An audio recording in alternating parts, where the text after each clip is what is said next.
আপনারা সবাইকে কেমন আছেন? আশা করি আল্লাহর অশেষ রহমতে খুব ভালো আছেন। আমিও আলহামদুলিল্লাহ আপনাদের দোয়ায় ভালো আছি। আজকে একটা রেসিপি নিয়ে আসলাম, একদম সিম্পল, ঘরে থাকা উপকরণ দিয়েই রেসিপিটা হয়ে যায়। সেটা হলো কাটা ডিম দিয়ে কুচানো আলুর মাখা ঝোল।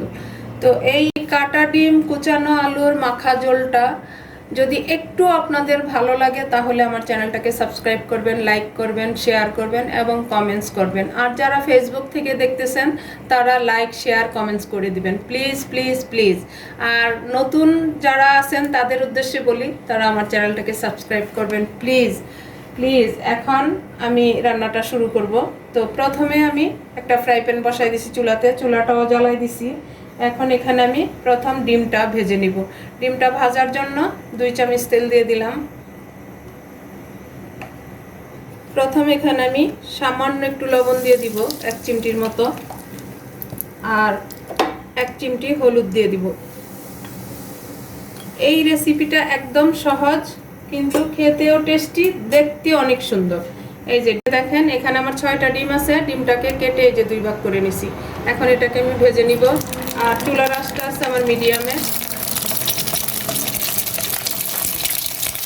এই যে দেখেন এখন আমি উল্টে দিব ডিমটাকে। এই যে প্রথমেই যদি কুসুমটা সহজভাবে উল্টানো যায় তাহলে কুসুমটা ফুলবে, তারপরে অত একটা ফুলবে না। দেখেন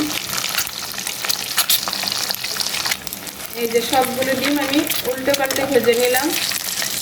এখন এটাকে আমি নামাই নিব। এই যে দেখেন ডিমগুলি আমার ভাজা হয়ে গেল। এখন আমি ডিমগুলিকে সব নামাই নিব। এই যে দেখেন মাশাআল্লাহ মাশাআল্লাহ ডিমটা ভাজা হয়ে গেল।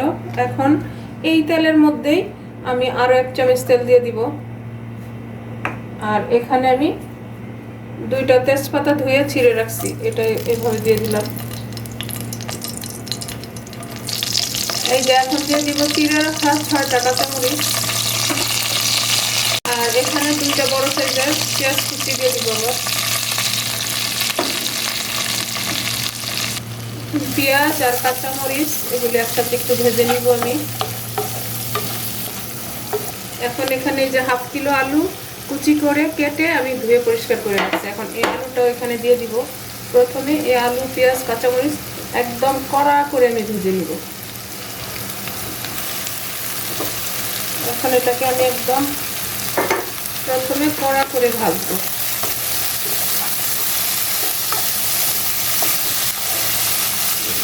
এই যে এটাকে এখন আমি কড়া করে একদম ভেজে নিব। আর এখন কিন্তু আমার চুলার আঁচটা আছে হাই ফ্লেমে। এখন এই পর্যায়ে সামান্য একটু লবণ দিব আর একটু হলুদ দিব।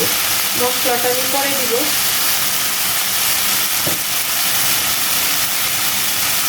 সামান্য একটু 1 পিঞ্চ হলুদ দিয়ে দিলাম। আমরা আলু ভাজি যেভাবে করি ঠিক ওইভাবে ভেজে নিব এটাকে। দেখেন আলুটা আমার লাল লাল করে ভাজা হয়ে গেল। আর প্রবাসী যে ভাবিরা ভাইয়েরা আছেন তাদের উদ্দেশ্যে বলি, আপনারা অনেকেই তো জানেন যে এখানে আলুটা নরম, একেবারে গলে যায়। আপনারা যদি আমার রেসিপিটা ফলো করে করেন ইনশাল্লাহ গলবে না। দেখেন একটা আলু কিন্তু আমার ভাঙে নেই। এই যে দেখেন, আর মাশাআল্লাহ এত সুন্দর একটা ফ্লেভার আসতেছে। এখন আমি এই আলুটাকে নামাই নিব। এই যে আলুটা নামাই নিছি। এখন এখানে আমি আরো 1/2 চামচ তেল দিয়ে দিব। টোটাল আমার 4 চামচ তেল লাগলো। এখানে আমি এই যে 1 চামচ আদা রসুন আর স্বাদ মতো লবণটা এখন দিয়ে দিব। আর সামান্য একটু পানি দিব, কারণ মশলাটা ছিটবে। এই কাঁচা ডিম, কুচানো আলুর মাখানো ঝোলটা খেতে কিন্তু অনেক টেস্টি হয় গরম ভাতের সাথে। এখন দিব আমি 1/2 চামচ হলুদ গুঁড়া, 1/2 চামচ মরিচ গুঁড়া, আর সব 1/2 চামচ করে দিব। 1/2 চামচ ধনে গুঁড়া, 1/2 চামচ জিরা গুঁড়া দিয়ে এটাকে মিশাই দিব। এখন এখানে দিব এই যে 250 গ্রাম চেরি টমেটো, এটাকে ধুয়ে কেটে পরিষ্কার করে রাখছিলাম। আর যাদের হাতের কাছে চেরি টমেটো নাই তারা আমাদের যে নর্মাল যে টমেটো সেটা দিলেও চলবে। তো একটু কষাই নিব, কষানোর পরে আমি আলুটা দিব আর কি। এই যে দেখেন আমার প্রিয় ভাই বোনেরা, মশলাটা কষাতে কষাতে সাথে সাথে টমেটোটাও গলে গেছে, একদম নরম হয়ে গেছে। এখন আমি এখানে এই ভাজা আলুটা দিয়ে দিব। এই যে একদম সহজ রান্না, একদম অল্প সময় অল্প উপকরণে রান্নাটা হয়ে যায়। এখন এটার সাথে এটা আমি মিশিয়ে দেবো হালকা হাতে। এখন এখানে আমি হাফ কাপ ধনে পাতা দিয়ে দেবো।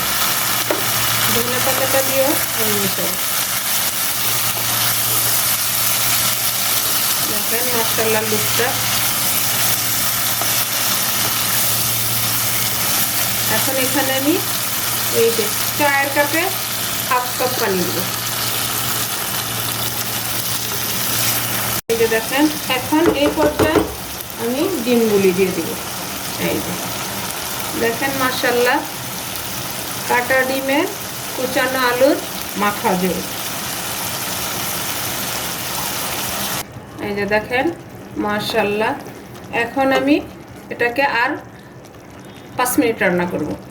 5 মিনিটের মধ্যেই আমার কাটা ডিমের কুচানো আলুর মাখা ঝোলটা হয়ে যাবে। এই যে দেখেন আমার প্রিয় ভাই বোনেরা আর প্রবাসে যে ভাইয়েরা আছেন তাদের উদ্দেশ্যে বলি, একদম অল্প সময়ের মধ্যে যে রান্নাটা করে আপনারা সহজে খেতে পারবেন, এই রান্নাটা সেম একেবারে অল্প সময় কিন্তু খেতে অনেক টেস্টি। এখন এটাকে আমি আর নাড়া দিব না, এই যে এভাবে ঝাঁকায়া মিক্স করব। দেখেন আমার আলুগুলি ডিম সব কিছু কিন্তু আস্ত আছে।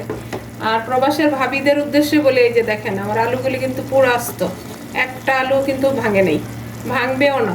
আমার রেসিপিটা ফলো করে প্লিজ প্লিজ একবার হলো বানান। অনেকে ভাবতে পারেন ডিমের আবার রেসিপি কি, না এইটা করে দেখেন, এটা মানে গরম ভাতের সাথে এত ভাল লাগে, না করলে বুঝতে পারবেন না। তো যাই হোক আজকে আমার এই যে কাটা ডিম কুচানো আলুর মাখানো ঝোলটা হয়ে গেল। তো এখন আমি নামাই নিব, নামায়া সার্ভ করে আপনাদের সাথে শেয়ার করতেছি যে আমার রেসিপিটা কেমন হলো। এই যে দেখেন আমার প্রিয় ভাই বোনেরা, আমার কাটা ডিমের কুচানো আলুর মাখা ঝোল হয়ে গেল। তো আমি আর পাতিল থেকে সার্ভ করলাম না, পুরো পাতিলটাই টেবিলে দিয়ে দিব, কারণ এটা থাকবে না, এক বসাতেই খেয়ে ফেলবে, এটা এত টেস্টি হয়। তো আপনাদেরকে একটু দেখাই, এই যে দেখেন ডিমটা, এই যে আর আলুটা দেখাই। প্রবাসের ভাই বোনদের উদ্দেশ্যে, আমার ভাই ভাবিদের উদ্দেশ্যে বলতেছি, এই যে দেখেন আলু কিন্তু একদম আস্ত, একটা আলুও গলবে না। আমার এই রেসিপিটা ফলো করে একবার বানায় নিন প্লিজ প্লিজ প্লিজ, আপনাদের কাছে আমার অনুরোধ রইল। সে আমার যেই ভাই ভাবিরা আছেন তাদের উদ্দেশ্যে বলি, আমার রেসিপিটা ফলো করে বানান, ইনশাল্লাহ আলু গলবে না। তো যাই হোক আজকে আমার কাটা ডিম কুচানো আলুর মাখানো ঝোলটা রান্না করা হয়ে গেল। আমি আপনাদের কাছ থেকে বিদায় নিব, আবার নতুন কোনো রেসিপি নিয়ে আসবো। আল্লাহ হাফেজ।